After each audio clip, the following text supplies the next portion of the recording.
Okay, episode 80. Now, I know there's 18 or 14 following, but no, I actually had that many viewers last time. Or like 12 or 14 or 16 or something. Alright, I'm going to commence. So I've started recording. This is a great start to a video episode. It's hard to keep track of all these different things that are going on. So I'm in Lost. I'm in like 4 different time periods here. I'm going to start recording the audio now.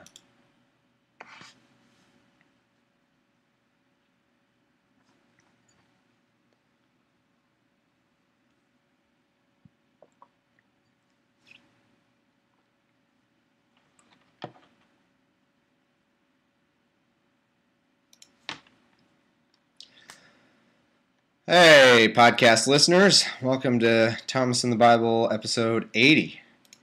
We are on 1 Kings, chapter 12, and we're going to be reading 12, 13, and 14. And, yeah, we got, video viewers say hello to audio listeners. Audio listeners say hello to video viewers. You're going to have to send a weird, message in a bottle backwards in time to communicate with each other, but I'm sure you can figure it out. Yeah, so I guess I'll just, announcements. Yeah, all the cool listeners who are on the Facebook, and I'm not saying the Facebook like an old person, like, hey, let's the Facebook. Do you have the Facebook? No, I mean the Facebook is in my Facebook, like my Facebook page. The Facebook page. It's just people commonly refer to my Facebook page as the Facebook page. One of the video people had a funny line. See, that's what you get when you watch live. You get to hear me laugh at your semi-funny comments. Occasionally good ones. Most of the time not funny. That's why I'm the professional here. I'm the one who's paid millions of invisible currency units to do this job. So I'm just giving you guys a hard time. Let's see. Oh yeah. So for people on the Facebook, you already know hopefully that I was on the Digression Sessions podcast, and it was really funny. Like I said, the Skype was really bad, but I sent them my audio and they edited it. I cannot say the word I cannot say the past tense of the word edit. It's actually not possible. They edited. So I think I'm just going too far with it. It's really actually easy. They edited it, and it sounds a lot better. And there's a bunch of jokes that I didn't even hear that they made at the time because it was so laggy, and we were talking over each other. But that was really fun. That was a great show. Those guys are really funny. They're growing on me. So you should check out their podcasts. And hopefully their listeners will do the same for me. We'll cross-pollinate, interbreed, and have some weird-looking babies. So that's one announcement, and I may not have another announcement. So that could be my only one.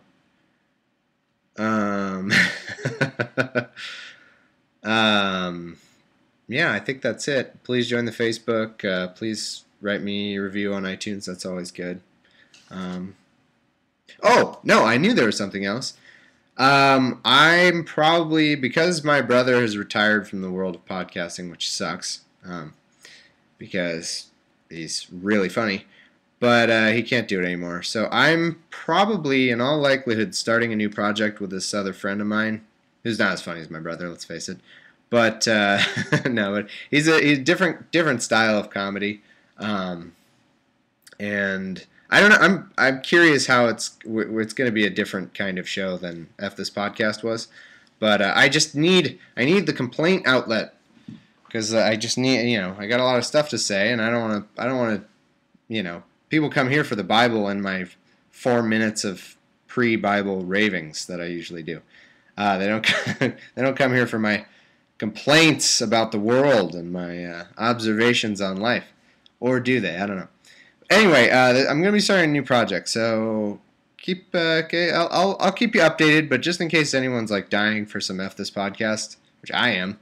But anyway, there will be something kind of replacing it, but not that. It's going to be a different show because it's not going to be kind of the same because it's not me and my brother, and we have our own way of doing things. But anyway, so that's the other announcement, and let's just get to the Bible because I've been filibustering long enough.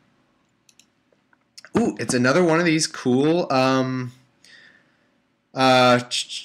titles. You know, these little like like the Bible has these cool subtitles now, subheadings. You know that it didn't used to have. It says Rebellion Against Rehoboam, and I guess that means that God didn't write this. Someone else wrote this part. I thought God was writing this, but I guess he's changed writing styles now because well, he's God, so he can write in any style he wants, I suppose.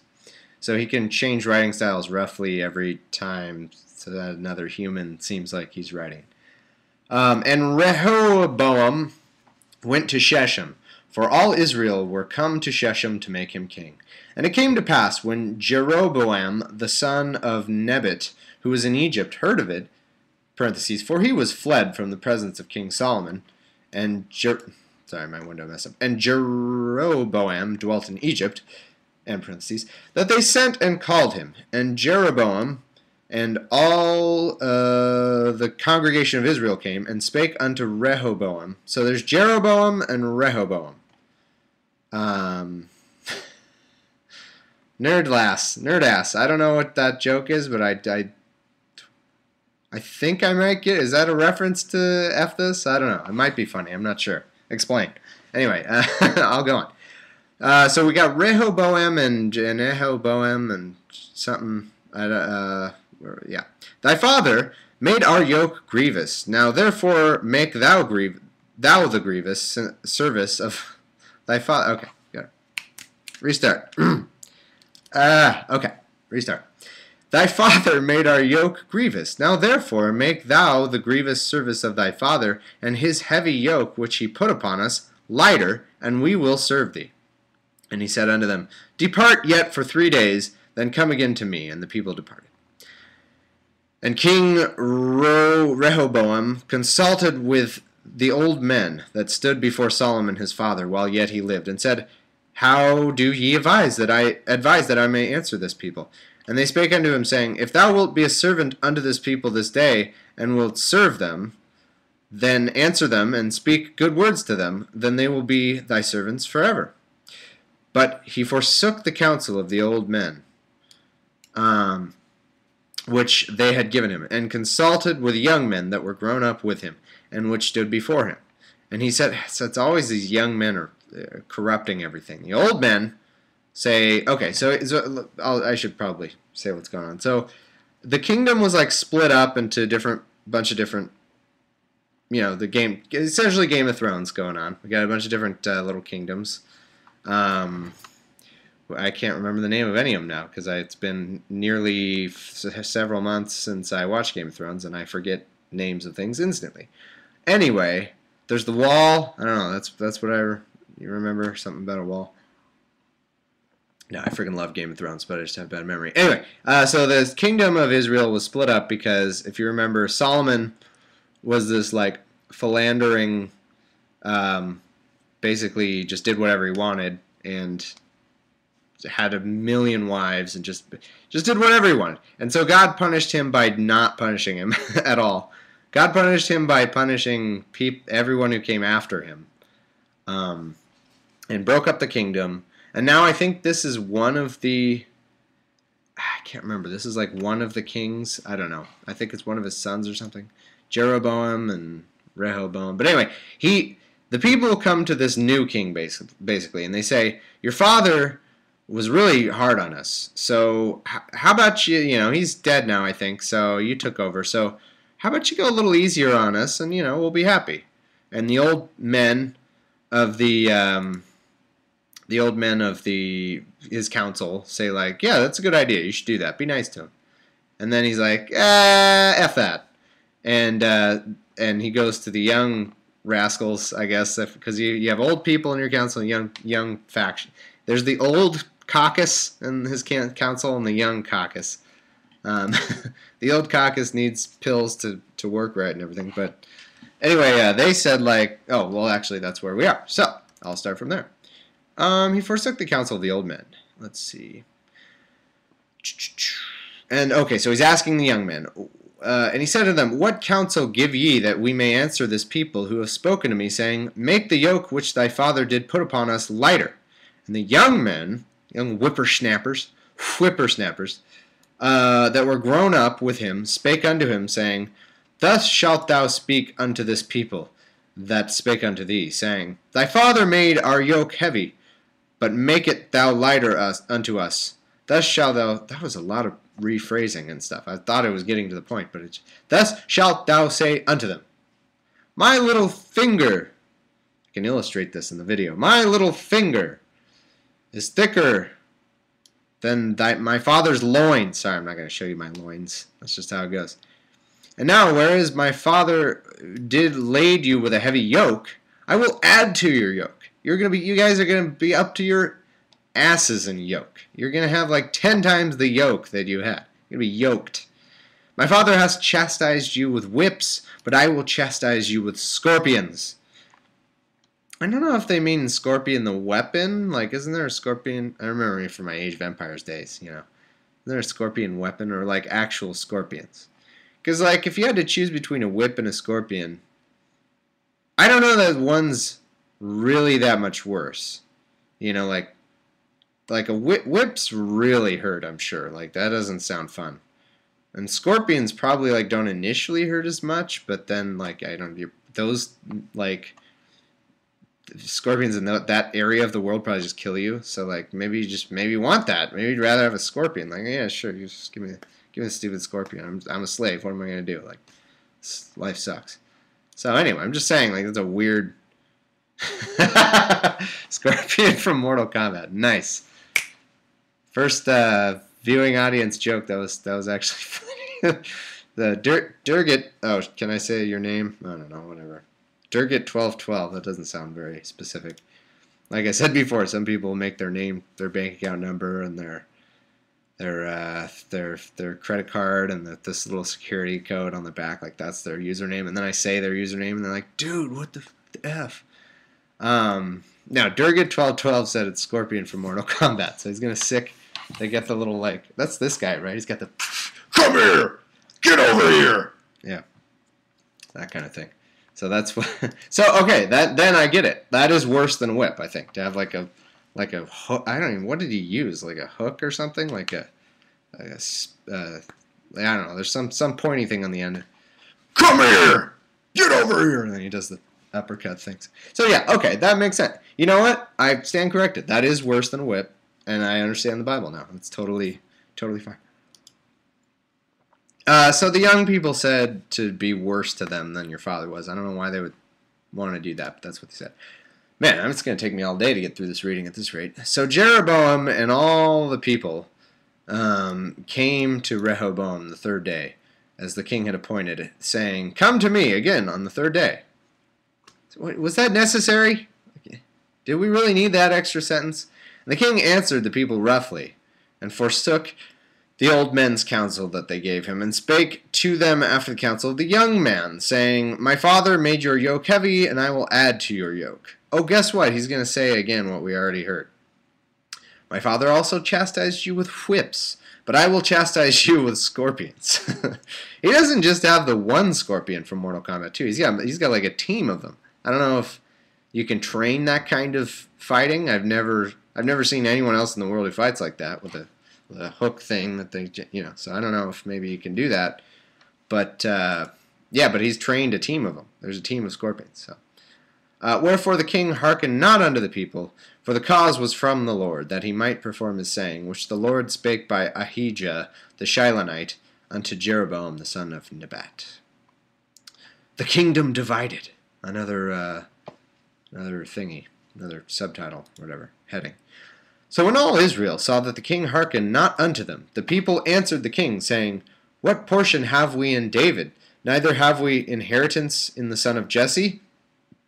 To your tents, O Israel. Now see to thine own house, David. So Israel departed unto their tents. So they're just saying, like, no king's going to do anything for us now, so screw this. Let's just not really even care about the king. We got all these scorpions going, come here.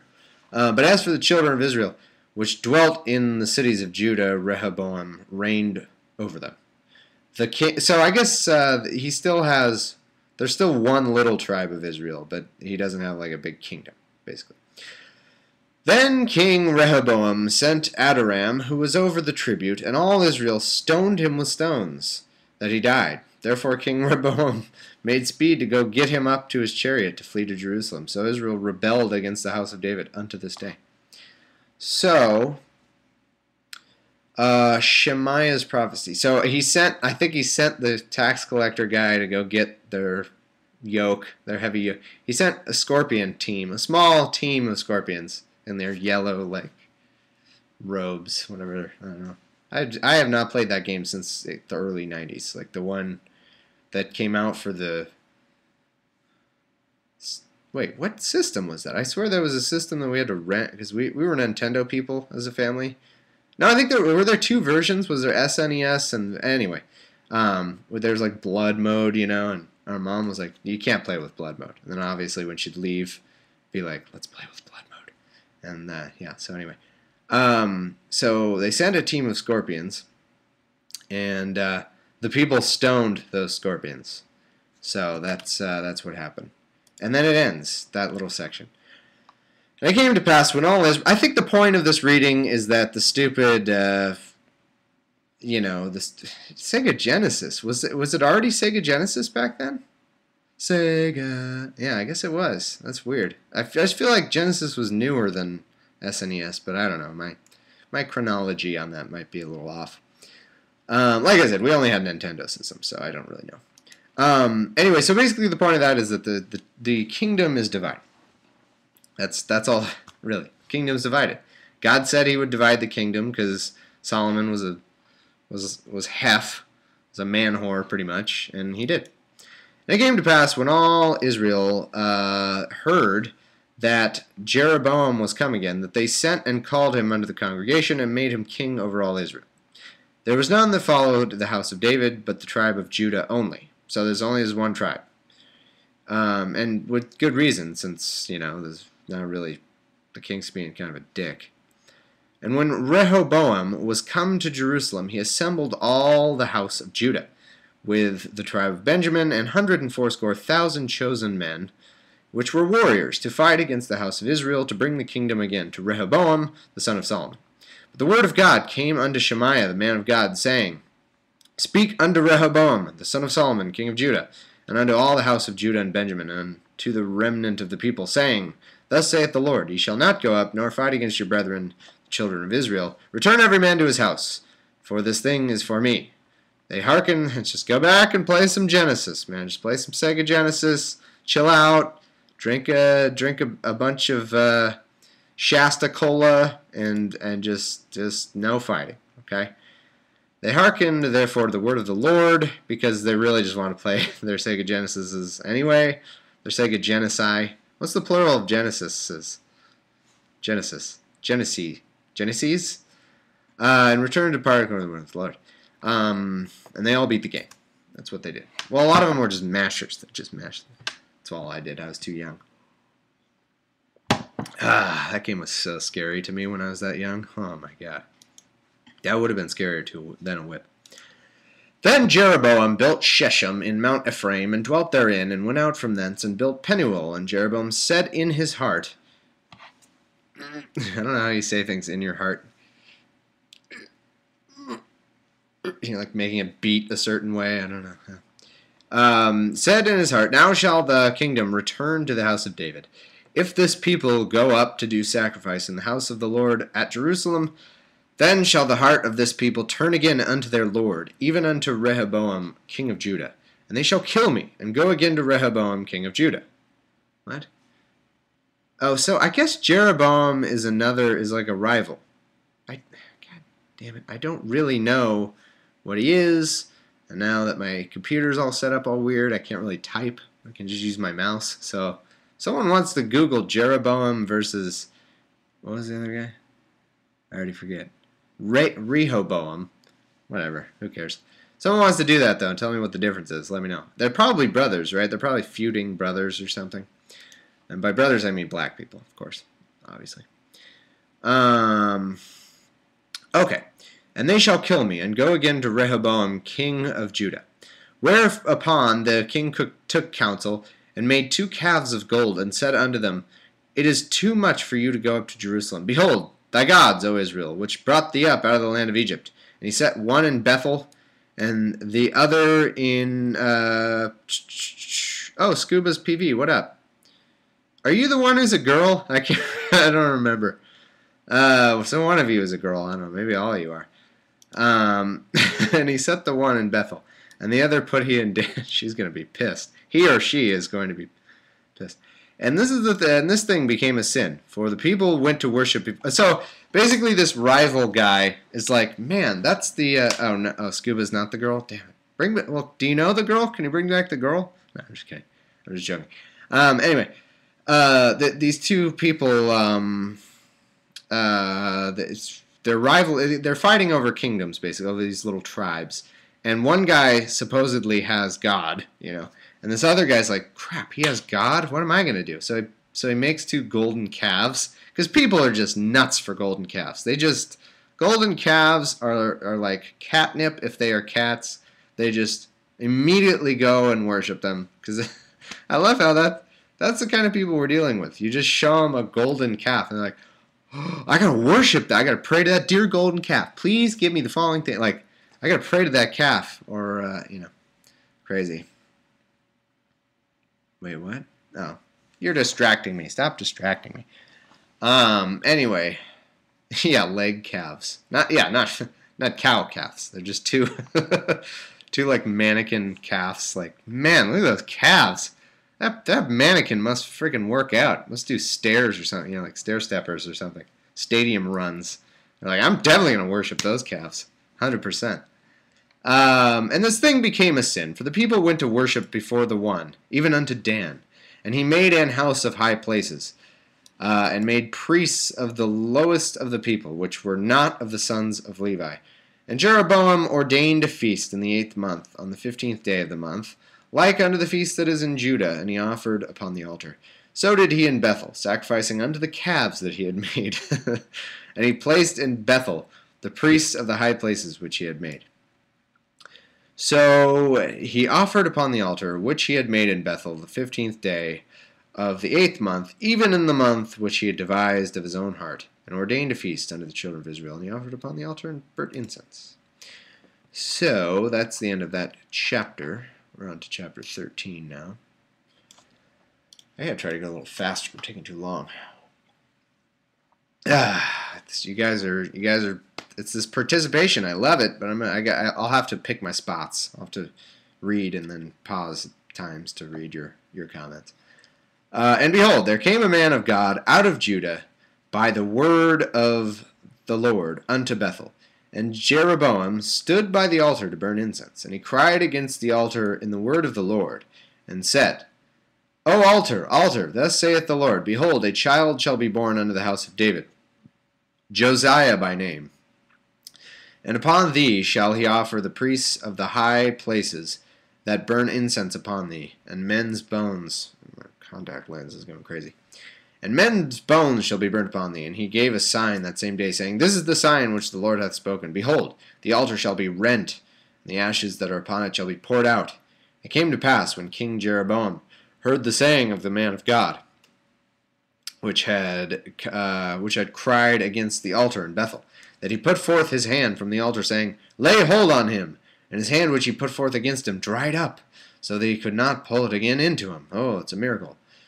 The altar also was rent, and the ashes poured out from the altar, according to the sign which the man of God had given by the word of the Lord. And the king answered and said unto the man of God, Entreat now the face of the Lord thy God, and pray for me, that my hand may be restored me again. And the man of God besought the Lord, and the king's hand was restored him again, and became as it was before.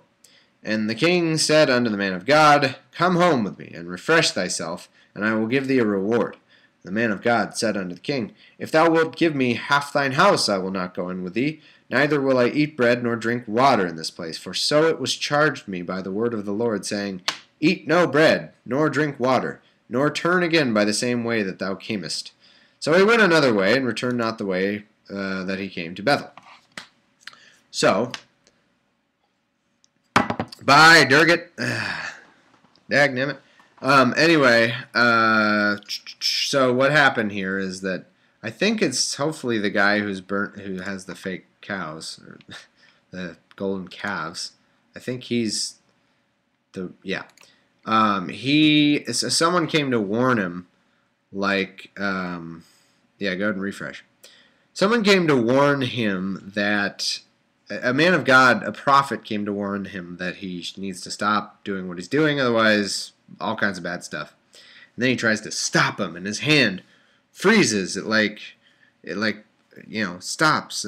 Oh, you know what? This is probably Sub-Zero. He said, wait, and Sub-Zero went, and then he froze. And then right there, wouldn't Sub-Zero just win? I don't know how they're totally frozen, and then they unfreeze. How does that work? Doesn't really, not very consistent. Remember when you'd be like, couldn't you like Sub-Zero the Scorpion thing? Like they'd just bounce off each other? I don't remember. 87th killing? Are you joking, Scuba's PV? God has killed, I need to add a couple 100 million zeros to that. Are you forgetting about Noah's Ark? He's killed everything. So that's what happened. And then the prophet also was told that he couldn't eat or drink with Jeroboam or go the way he came, so he did neither. Until what's coming up next. Foreshadowing. Now there dwelt an old prophet in Bethel, and his sons came out and told him all the works that the man of God had done that day in Bethel, the words which he had spoken unto the king.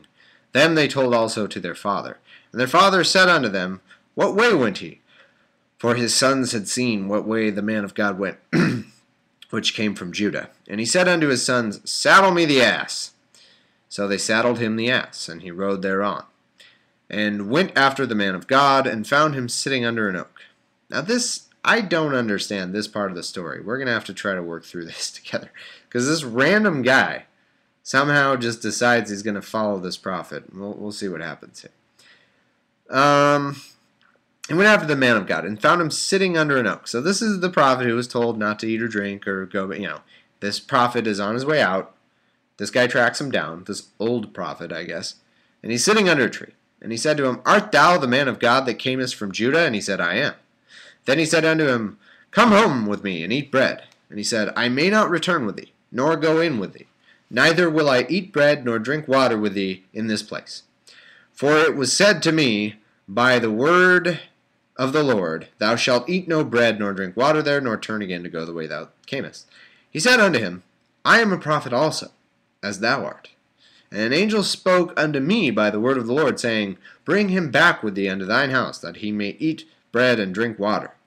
But then there should be some symbol that says this, like, but he lied unto him. Like, but he lied unto him. It's not even a parenthesis. It should be parenthetical or whatever. But he lied to him. So he went back with him and did eat bread and drink water. So this is a great time. This was a fantastic time. All you had to do, back in the day. So this guy was told by God, and let's just assume he really was, like, just for fun. He actually had a being, a disembodied being, talk to him and give him these directions. And then someone comes and say, hey, come violate all those directions you were given. And he said, no, I was given these directions. God told me. And the guy says, oh, well, God told me to tell you to come violate all those directions. And he goes, oh, okay, sure. He must just not have, gotten to me about that. So I'll follow you. He just does whatever he wants. Like, how awesome would it have been back then? I bet if you were, if you were a guy trying to get laid or whatever, just go up to a girl and be like, hey, God, I was just talking to God. Yeah, I talk to him all the time. But he mentioned that we should totally bone right now. So, our hands are tied. Oh, also, let's tie your hands, because he said that too. No, I'm getting a little too weird. But really, you could just tell a person, like, oh, God mentioned, he said that you should blow your face off with a gun that's not invented yet. And they're like, oh, okay, I'll go build one of those and do it, because God said. Yeah, why? Of course. Isn't that weird? What? Anyway. And okay, so we'll see what happens as a result of this. And it came to pass, as they sat at the table, that the word of the Lord came unto the prophet that brought him back. Sorry, I needed water. They brought him back, and he cried unto the man of God that came from Judah, saying, Thus saith the Lord, forasmuch as thou hast disobeyed the mouth of the Lord, and hast not kept... Oh my God, this is fantastic. Has not kept the commandment which the Lord thy God commanded thee, but camest back, and hast eaten bread, and drunk water in the place, of the which the Lord did say to thee, Eat no bread and drink no water, thy carcass shall not come unto the sepulchre of thy fathers. And it came to pass, after he had eaten bread and after he had drunk, that he saddled for him the ass, to wit, for the prophet whom he had brought back. And when he was gone, a lion met him by the way and slew him, and his carcass was cast in the way, and the ass stood by it. His ass, like he... Anyway. By the way, and when the lion was gone, a lion met to slew him. It stood by the carcass. And behold, the men passed by and saw the carcass cast in the way, and the lion standing by the carcass. And they said, top of the morning to you, Mr. Lion, standing by that carcass. And they came and told it in the city where the prophet dwelt. This is freaking fantastic. So, remember how I was talking about these two prophets? The one guy says, hey, come with me, or whatever. So they're at his house, right? They're at the we'll say the lying prophet and the good prophet, because that's really what they are. They're at the lying prophet's house, and God talks to the lying prophet, not even the good one. He talks to the lion. I read the word lion and wanted to say lying, and then I said lion. He talks to the lion prophet. No, he talks to the lying prophet and says to the lying prophet to tell, hey, would you tell the good prophet over there, even though I'm talking to you in your brain, and probably know that you deceived him, would you tell him that he's totally effed because he didn't listen to me? And he does. He delivers his message, and then that guy gets killed by a lion. The good prophet. It's like, what kind of God is this? Like, it's just so... Honestly, at that point, even if I were getting eaten by a lion, I'd just be like, dude, really? Like, this is, all right, whatever. Okay, I'm eaten by a lion. I don't know. Like, this is how you're going to operate? God? This is all-powerful God? This is how you do things? All right, man, I guess I'm getting eaten by a lion. Okay, like, guess I'm dead. You know, like, what can you say? You know, what can you say at that point? So God tells this guy to do some stuff. The guy is totally obeying him, but then another person deceives him and lies to him. And nice one-liner, nerd ass, but I'm not going to say. He became a non-prophet, Nerdlass said. Anyway, yeah, he was quickly turned into a non-prophet. 403C, or what is it? What is the thing? Anyway. He 403 seed his ass. He 401k 503 seed his, I don't know. So yeah, so that's what happened. And not only what's even funnier about this is not only did this bad prophet lie to him, but then God talks to the bad prophet. So it's not like the bad prophet is someone who God doesn't talk to. Like maybe it refers to him as a prophet. So I guess God can talk to him. So like, how's the good prophet to know? Like the bad prophet almost has credibility, you know, and he's still, you know, God's still going to have him get eaten by a freaking lion. He did him a favor too. Like he did the work. It's like if I asked a guy to like, hey, you want to like shovel out my garden? You know, you want to do some housework, some yard work for me? You know, like clean up some branches, burn them, you know, just random stuff. Do all that work. Oh, and on your way home, make sure to go right at the fork in the road, not left. And then someone tricks him into going right. Like someone comes up to him and is like, hey, he's full of shit. Go right, not left, you know, or whatever it is. and the guy does the wrong thing, and then I kill him. Like, it's essentially, I'm not even like, well, you disobeyed me, but you did do that yard work for me, so we'll call it even or whatever. You know, like, he kills him. It's so funny. God, it's so funny. This is a funny book. All right, well, I'm going to move on. And when God, excuse me, already wrong. 2 seconds into that, already wrong. 1 second in, already wrong. And when the prophet that brought him back from the way heard thereof, he said, "It is the man of God who was disobedient unto the word of the Lord." Nice passive way of saying that. This is the person who tricked him. Therefore the Lord hath delivered him unto the lion, which hath torn him and slain him according to the word of the Lord, which he spake unto him. And he spake to his sons. You know, could it be? Does anyone know? Three Amigos? Could it be that maybe your jefe, he's talking to El Guapo. Could it be that once again you're taking things out on jefe when, anyway, I can't remember what that line is. Someone look it up, but that's a good line. Anyway, could it be that what happened was this prophet came in to town, said something, left, got eaten by a lion, and then this guy made up this elaborate story about why he got eaten by a lion? Like, yeah, I guess, then again, the guy's not going to make up a story where he lies. So I don't really, someone made it up. Let's just say he gets eaten by a lion. Someone makes up the story justifying why he got eaten by a lion. And that's it. That's how it comes to be. And he went around and found his carcass. So the liar prophet's going to go kind of get rid of the body just as a service, like, And the prophet took up the carcass of the man of God and laid it upon the ass and brought it back. And the old prophet came to the city to mourn and bury him. And he laid his carcass in his own grave, and they mourned over him, saying, "Alas, my brother, why is this guy so sad about him?"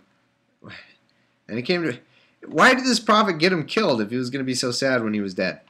After he had buried him, that he spake to his son, saying, "When I am dead, bury me in the sepulchre wherein the man of God is buried. Lay my bones beside his bones." For the saying which he cried by the word of the Lord against the altar in Bethel, and against all the houses of the high priests, the high places, which are in the cities of Samaria, shall surely come to pass. After this thing, Jeroboam returned not from his evil way, but made again of the lowest of people priests of the high places. Whosoever would, he consecrated him, and he became one of the priests of the high places. All the priests in high places are in low places, and the low places are in high places. And this thing became a sin unto the house of Jeroboam, even to cut it off, and to destroy it from the face of the earth. Okay, that's the end of that chapter. And yeah, so you guys follow that from do I summarize, hey viewing audience, do I summarize too much, too little, just right? I don't know. I try to summarize when I would think I would not know what the hell's going on, which is pretty much after every sentence. So that is a weird story, is it not? Like, what? First of all, what's the point? I don't get it. Because you'd think we'd want to be focusing on the king and what the king's actions are going to be. But instead, it focuses on this prophet who comes and says something. And then this whole ridiculous story. And that's it. And then it says, well, the king didn't listen to him, by the way. I don't know. All right. Kings 14. At that time, Abijah, the son of Jeroboam, fell sick, and Jeroboam said to his wife, "Arise, I pray thee, and disguise thyself, that thou be not known to be the wife of Jeroboam." That's me. I love when people talk in the third person. "And get thee to Shiloh." That's not me. "Behold, there is Ahijah the prophet, which told me that I should be king over this people.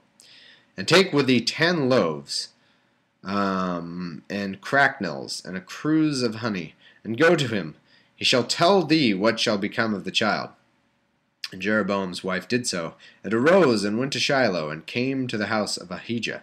But Ahijah could not see, for his eyes were set by reason of his age. And that's an interesting phrasing. Were set by reason of his age, so he's blind. And the Lord said unto Ahijah, "Behold, the wife of Jeroboam cometh to ask a thing of thee for her son, for he is sick.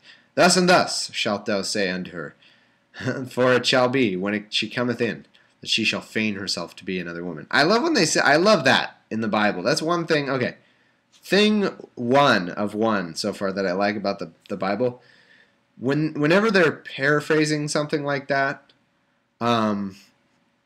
it's like he's saying, he's giving directions, right? This guy, this prophet, but he's summarizing the directions he gave. You know, he's not. This isn't a literal quote.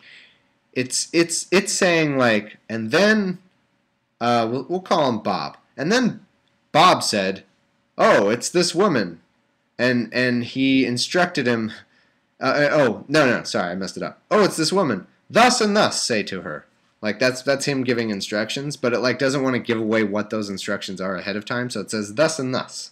So it's like that. I like that. I actually like that wording. It's kind of funny. It's like it like I said, it doesn't want to give away what the instructions are because that's going to come later. I guess it's some literary thing. So he just says, "Thus and thus tell them." You know, and you know, so that's like him giving directions. Anyway, I couldn't find a good way to explain that, but hopefully I was kind of understood. And it was so, when Ahijah heard the sound of her feet, as she came in at the door, that he said, Come in, thou wife of Jeroboam. Why feignest thou self to be another? For I am sent with thee with heavy tidings. Go tell Jeroboam, Thus saith the Lord God of Israel, Forasmuch as I exalted thee from among the people of Israel, and made thee prince over my people Israel, and rent the kingdom away from the house of David, and gave it thee, and yet thou hast not been as my servant David, who kept my commandments, and who followed me with all his heart, to do only that which was right in mine eyes, but hast done evil above all that were before thee, for thou hast gone and made thee other gods and molten images to provoke me to anger, and hast cast me behind thy back.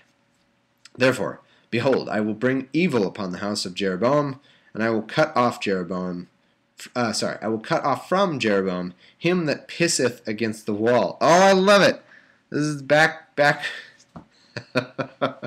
This is how they referred to men in the King James era. I'm not making that wording up. That's literally what it says. Him that pisseth against the wall. So, meaning you stand up and pee on a wall. So you're a man. Like, I don't know. I think women could probably manage that, but it'd be kind of funny looking. But anyway, that's how they refer to men. I totally lost my spot because it was so funny. Pisseth against the wall. And him that is shut up and left in Israel, and will take away the remnant of the house of Jeroboam, as a man taketh away dung. Do men taketh away dung? Is that a saying that you can use? I'm going to take you away like men take away dung. How is that? With a shovel? Do men take away dung? I don't know. Whatever metaphor you're using, I'm not getting it. Until it be all gone. Okay, I guess that's what the meaning of it. So it's going to be all gone. Because when you're taking away dung, you would take all of it away, I guess is the point. So not a very creative metaphor. Him that dieth of Jeroboam in the city shall the dogs eat, and him that dieth in the field shall the fowls of the air eat, for the Lord hath spoken it. Arise thou therefore, and get thee to thine own house, and when thy feet enter into the city, the child shall die. And all Israel shall mourn for him, and bury him, for he only of Jeroboam shall come to the grave, because in him there is found some good thing toward the Lord God of Israel, in the house of Jeroboam. Moreover, the Lord shall raise him up a king over Israel, who shall cut off the house of Jeroboam that day. But what? Even now. Kind of weird. I don't know, Homestar Runner. Sorry to say, I guess. I don't know. So, sorry, I can't really acknowledge what that means, but cool. Thanks for the comment, at least. For the Lord shall smite Israel, as a reed is shaken in the water. And he shall root up Israel out of this good land, which he gave to their fathers, and shall scatter them beyond the river, because they have made their groves, provoking the Lord to anger. And he shall give Israel up because of the sins of Jeroboam, who did sin, and who made Israel to sin. And Jeroboam's wife arose and departed and came to Tirzah. And when she came to the threshold of the door, the child died. So this is great. So this guy tells her, like, as soon as you get to your doorstep, the child will die. And what does she do? She just goes to her doorstep and the child dies. I would have tried to get creative with my, interpretations. Oh, good God. Oh, sorry. I was trying to, like, keep the baby constantly outside the door, like, I'd build, like, a little shelter just outside the door where the baby could live, but then cut a hole in the door, I guess. I don't know. And so you could feed the baby, but you don't bring it in. Well, I better yet, build a new house that's one of those move the doorstep. That's another. Just take the doorstep somewhere else. Build a house that starts at that wall and goes the other way. And so you just like build an additional house and live in that house and never go in that room. Or just blow it up. Yeah, build a wall in front of that previous wall. See, you could have tried something. I don't like how she just goes straight there, child dies. It's like, man, I didn't believe him. Well, then again, maybe she was one of the first atheists. She's like, I don't believe it. And then the child dies. That wasn't good, but, Ah, man. And they buried him, and all Israel mourned for him, according to the word of the Lord. When the wife got back, I'm sure she had to say, like, Jeroboam's like, so what did the prophet say? While she's still outside. What was I going to say? No, so the child dies right when she gets in the door. And then Jeroboam asks, like, so what did the prophet say? Well, he definitely didn't tell me that the son was going to die right when I crossed the door. I'll tell you that much. One thing he did not say was that your son is going to die right when I cross the doorstep. Had he said that, I definitely wouldn't have crossed this doorstep. I think that's probably what she had to tell her husband. Well, he didn't tell me that. I know that's what you were thinking, but he didn't say that. And Jeroboam's wife arose and departed and came... No, I already read that. So they buried him by the hand of a servant. Jeroboam. Okay, so that's the end of that little section, I guess. And the rest of the acts of Jeroboam, how he warred, how he reigned, behold, they are written in the book of the Chronicles of the kings of Israel. And this sucks because Chronicles is a book we haven't gotten to yet, and it sounds like it's just the same shit we've already read, said another time, right? Isn't that what it seems like? So it's saying if you want to learn more about this loser king, then read this book that you're gonna have to read because it's totally in the Bible after this one at some point. Days were 2 and 20 years. So he reigned 22 years, and he slept with his fathers, and Nadab his son reigned in his stead. Rehoboam's wicked reign in Judah. And Rehoboam the son of Solomon reigned in Judah. Rehoboam was 41 years old when he began to reign, and he reigned 17 years in Jerusalem, the city which the Lord did choose out of all the tribes of Israel to put his name there. And his mother's name was Naamah, an Ammonitess. And Judah did evil in the sight of the Lord, and they provoked him to jealousy with their sins which they had committed, above all that their fathers had done. For they also built them high places and images and groves on every high hill, under every green tree. And there also were Sodomites in the land. And they did according to all the abominations of the nations which the Lord cast out before the children of Israel. Now, this is interesting. You know how they always say, like, people always try to say that the, Bible is an anti-gay, blah, blah, blah, and they say Leviticus is ridiculous. And some people try to say that Sodom and Gomorrah, they weren't really being gay, they were just being bad in general, and that's why they were killed.